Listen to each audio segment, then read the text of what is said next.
Banyak soal cerita ya.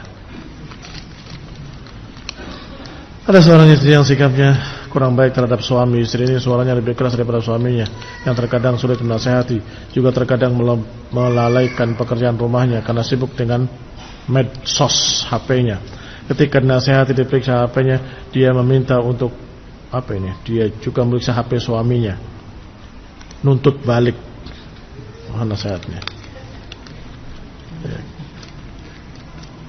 Kalau istri punya suaminya, kalau suami bisa punya banyak istri.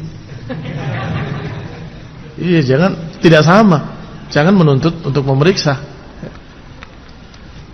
Wahai para wanita, kalian adalah makhluk yang memiliki beberapa kelemahan. Kelemahan khilqah, bukan kelemahan kalian, tapi kelemahan diciptakannya oleh Allah Ta'ala, memiliki kelemahan. Naqsatu dinin wa aqal. Maka kalian butuh bimbingan dari laki-laki, butuh pengarahan, butuh penjagaan, butuh sekian perkara. Maka Allah katakan ar-rijal qawwamuna 'alan nisa. Laki-laki pemimpin bagi wanita, pengayom mereka, penjaga mereka, pembimbing mereka, pemimpin mereka. Maka hendaklah engkau jadi rakyat yang baik terhadap pemimpinmu, suamimu. Wahai suami, kalau engkau tahu bahwa engkau adalah pemimpin, maka laksanakan perintah Allah Subhanahu wa taala. Wa'mur ahlaka bis-shalah wastabir 'alaiha. Perintahkan keluargamu untuk salat dan sabarilah atasnya. Artinya wastabir, terus. Jangan berhenti, terus diperintahkan lagi, disuruh lagi, diperintahkan lagi, disuruh lagi. Demikian pula kewajiban-kewajiban lainnya. Disuruh dan wastabir 'alaiha, dan terus menerus. Perlu ditegur, perlu dimarahin, perlu dihukum, perlu dipukul.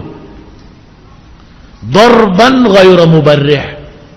Dan karena sangat pentingnya disebutkan dalam Al-Quran. Bayangkan, disebutkan dalam Al-Quran. Wadribuhunna. Pukullah mereka kalau melanggar syariat. Wahjuruhunna fil madaji'. Dan pisahkan dari tempat tidur.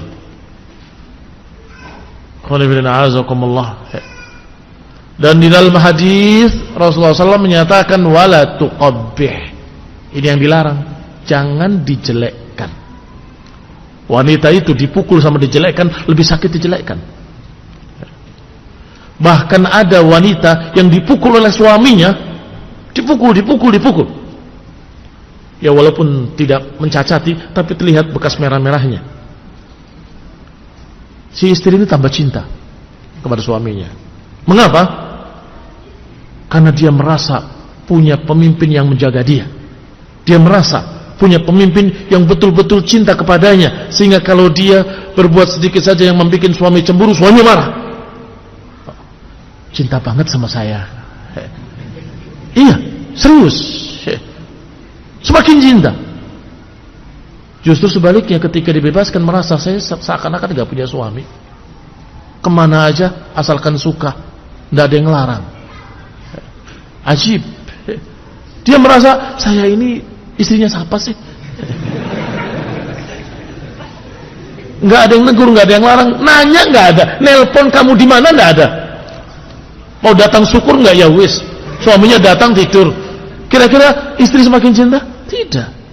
Justru gelisah dia. Fitrahnya wanita ingin diperhatikan, ingin disayang, ingin dijaga, ingin dipimpin. Sampai ada seorang wanita yang menikah dengan orang tua. Ditanya kenapa? Saya tidak mau suami saya kekanak-kanakan. Saya ingin yang dewasa yang bisa memimpin saya. Itu fitrah. Fitrah mereka para wanita.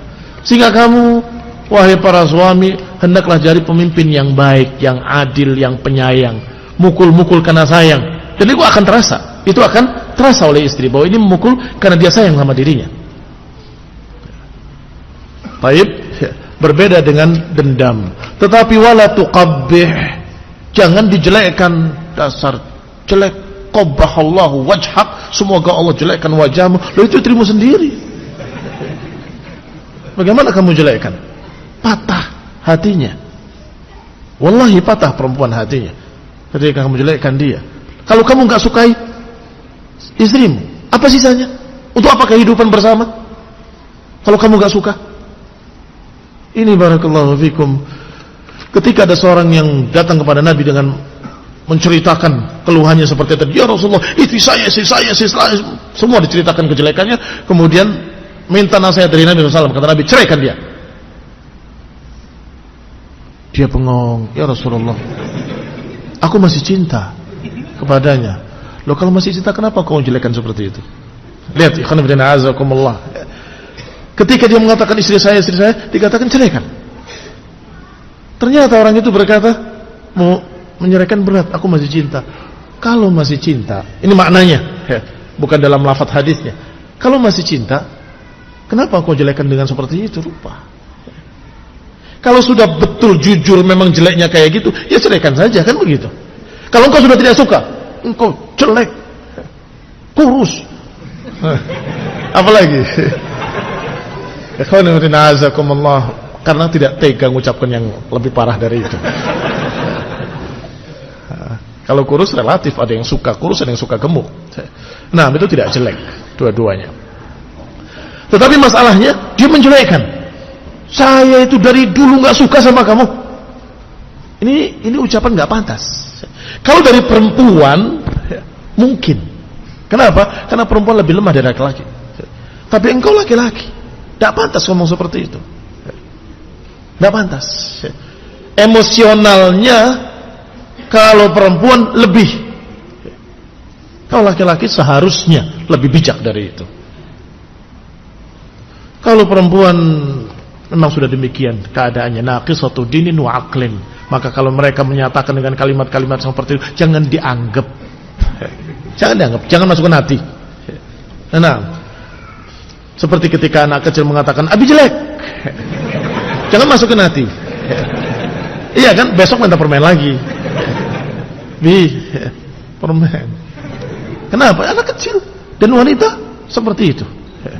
Nah, seperti itu. Ketika marah, dasar kamu jelek dan sebagainya, apa maknanya? Maknanya engkau kenapa nggak sayangi saya? Itu maknanya. Sering kali, wallahi sering kali seperti itu. Ingin diperhatikan, ingin disayang, ingin barakallahu fikum. Sehingga hendaklah jadi laki-laki yang pemimpin yang bijak, pemimpin yang dewasa, pemimpin yang kenal suami istrinya. Kenal bawahannya.